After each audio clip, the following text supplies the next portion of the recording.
Jika mendengar nama Gunung Krakatau, kita pasti akan langsung teringat akan cerita para orang tua dan pelajaran sejarah mengenai betapa dahsyatnya letusan gunung ini. Letusan Gunung Krakatau merupakan salah satu letusan gunung terdahsyat dalam catatan peradaban manusia modern. Letusan besarnya pada 1883 membuatnya terkenal hingga ke seluruh dunia. Saking dahsyatnya, dampak letusannya juga dirasakan negara-negara lain seperti Jepang, bahkan pesisir Amerika.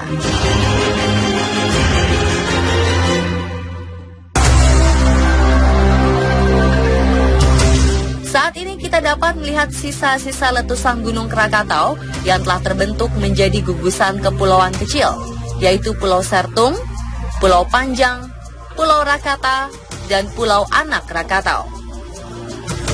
Di antara keempat pulau ini, hanya Pulau Anak Gunung Krakatau lah yang masih aktif dan terus tumbuh. Ada teori yang mengatakan bahwa sebelum terpecah menjadi 4 gugusan pulau, terdapat sebuah gunung api purba yang konon karena letusannya lah menyebabkan terpecahnya Pulau Jawa dan Pulau Sumatera. Benarkah demikian? Lalu bagaimana gambaran mengerikan pada saat letusan tahun 1883?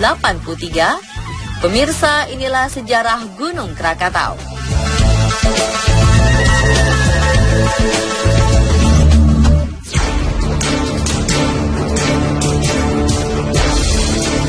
Sebagian ilmuwan percaya bahwa dahulu kala ada sebuah gunung api purba di kawasan yang saat ini menjadi Selat Sunda. Gunung api ini meletus dengan kekuatan yang sangat besar hingga mengakibatkan terpisahnya daratan Pulau Jawa dengan Sumatera. Teori ini didasari pada sebuah catatan sebuah teks Jawa kuno yang berjudul Pustaka Raja Purwa yang diperkirakan berasal dari tahun 416 Masehi. Catatan dalam teks Jawa kuno tersebut diantaranya berbunyi, ada suara guntur menggelegar berasal dari Gunung Batuwara. Ada pula goncangan bumi yang menakutkan, kegelapan total, petir dan kilat. Kemudian datanglah badai angin dan hujan yang mengerikan, dan seluruh badai menggelapkan seluruh dunia.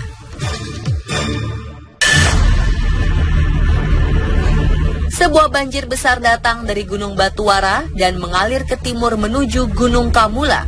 Ketika air menenggelamkannya, Pulau Jawa terpisah menjadi 2, menciptakan Pulau Sumatera. Dari catatan ini, para ahli memperkirakan bahwa Gunung Krakatau pada awalnya bernama Gunung Batuwara.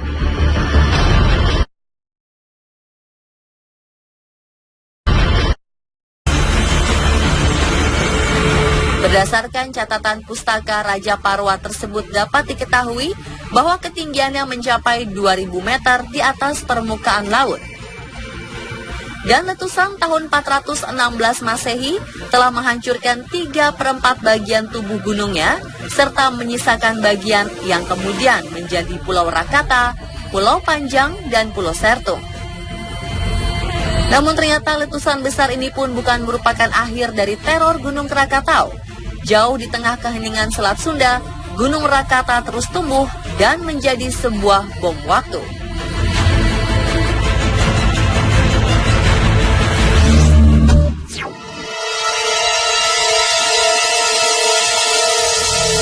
Setelah lebih dari 1000 tahun lamanya Gunung Krakatau meletus, Mei hingga Juni tahun 1883, ketenangannya mulai terusik. Gunung Rakata mulai mengeluarkan asap panas dan menimbulkan letusan-letusan kecil. Getaran gempanya mulai dirasakan hingga daerah Katimbang, Lampung Selatan. Catatan dari Joanna Beyering, seorang istri dari pengawas bank kapas milik pemerintah kolonial Belanda yang saat itu berada di Katimbang, Lampung Selatan, menjadi saksi bisu sebelum letusan dahsyat terjadi. Di hari-hari terakhir sebelum letusan terjadi, kera dan burung tidak ada lagi yang tidur dan hinggap di pepohonan. Laporan para bawahan yang mengatakan semua ayam ternak perkebunan mereka tidak ada lagi yang mau bertelur. Pada 26 Agustus pukul 1 siang, letusan yang memekakan telinga terjadi. Tak lama kemudian, air laut surut, lalu menimbulkan gelombang tsunami yang besar. Selama 20 jam berikutnya, Gunung Krakatau terus mengeluarkan letusannya tanpa henti. Langit gelap, tidak bisa dibedakan mana siang dan malam. Abu vulkanik tersebar ke segala penjuru, diiringi dengan badai petir dan kilat tanpa henti. 27 Agustus 1883, hampir seluruh magma di perut Gunung Krakatau telah dikeluarkan. Hal ini menyebabkan runtuhnya tubuh Gunung Krakatau dan menumpahkan jutaan kubik material ke dalam laut.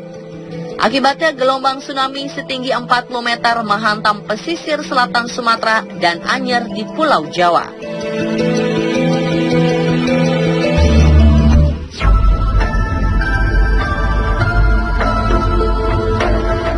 Tahukah Anda bahwa letusan Gunung Krakatau telah diramalkan oleh seorang jurnalis di Amerika melalui mimpinya? Malam hari 10 Agustus 1883, Edward Sampson, seorang jurnalis sekaligus editor koran Boston Globe, sedang berjalan terhuyung ke kantornya. Saat itu sudah tidak ada seorang pun di kantor, hingga akhirnya Sampson tertidur di sofa. Pada pukul 3 pagi dini hari, ia tiba-tiba terbangun. Nafasnya terengah-engah, keringat dingin membasahi seluruh tubuhnya. Ternyata ia mendapat sebuah mimpi buruk yang terlihat terlalu nyata bagi dirinya. Dalam mimpinya, ia mengaku melihat sebuah gunung berapi meletus dengan sangat dahsyat dan memuntahkan lahar ke laut di sekelilingnya. Ia juga bisa merasakan semua ketakutan dan kepanikan masyarakat sekitar gunung api itu yang dengan percuma berusaha untuk menyelamatkan diri. Ia kemudian memutuskan untuk menuliskan apa yang ada di mimpinya, lalu pergi untuk pulang. Keesokan paginya, salah seorang editor lainnya tiba di kantor lebih dulu dan menemukan tulisan Sampson. Dia mengira bahwa peristiwa itu benar-benar terjadi dan ia segera mempublikasikannya. Dengan cepat, berita besar ini tersebar. Setelah menyadari kejadian itu, Sampson segera berusaha meralatnya dan mengatakan bahwa berita ini adalah salah dan hanya merupakan mimpi. Namun ternyata hanya berselang 17 hari kemudian, Gunung Krakatau benar-benar meletus dan semua yang dituliskannya sangat mirip dengan apa yang terjadi di Krakatau.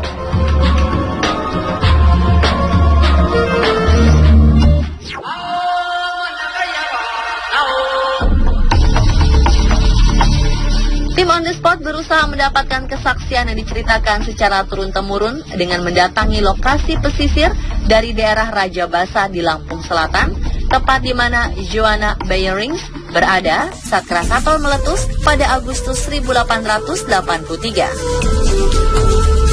Di sini kami bertemu dengan seorang sumber yang masih merupakan keturunan dari marga Raja Basa sebagai pemimpin adat di wilayah Raja Basa saat terjadinya letusan. Beliau merupakan keturunan keempat dari korban selamat letusan Gunung Krakatau. Jadi pada waktu Krakatau meletus itu, sebelum meletus gempa bumi yang begitu dahsyat, 3 hari berturut-turut dari hari Sabtu, hari Minggu sampai hari Senin. Hari tanggal 25, 26, 27. Tanggal 27 itu adalah puncak dari ledakan Krakatau. Tanggal 27 Agustus. Jadi bisa kita bayangkan betapa dahsyatnya pada waktu itu. Tsunami mencapai 30 meter tingginya. Di Krakatau itu bahasa nasionalnya itu. Karena mungkin nggak tahu apa namanya, tidak tahu logat Lampung Krakata, akhirnya Krakatau. Padahal Krakata. Karena orang lidahnya orang luar tidak sama dengan lidahnya orang Lampung, dari Krakata menjadi Krakatau. Jika dibandingkan antara penuturan kisah turun-temurun dari keturunan pribumi yang selamat dari letusan Krakatau dengan catatan yang dimiliki oleh pemerintah kolonial Belanda, ternyata ditemukan banyak kesamaan. Hal ini semakin mempertegas betapa dahsyatnya letusan Krakatau. Catatan pemerintah kolonial Belanda saat itu memperkirakan korban letusan Krakatau mencapai lebih dari 36.000 orang. Lontaran material vulkanik ke atmosfer membuat cahaya matahari yang masuk ke bumi terhalang. Ketinggian permukaan laut meningkat sampai ke pantai Hawaii dan semenanjung Timur Tengah. Tidak terbayangkan jika letusan tersebut terjadi di era modern ini, sudah tentu akan semakin banyak jiwa yang menjadi korban. Dan pemirsa, itulah sejarah Gunung Krakatau versi On The Spot.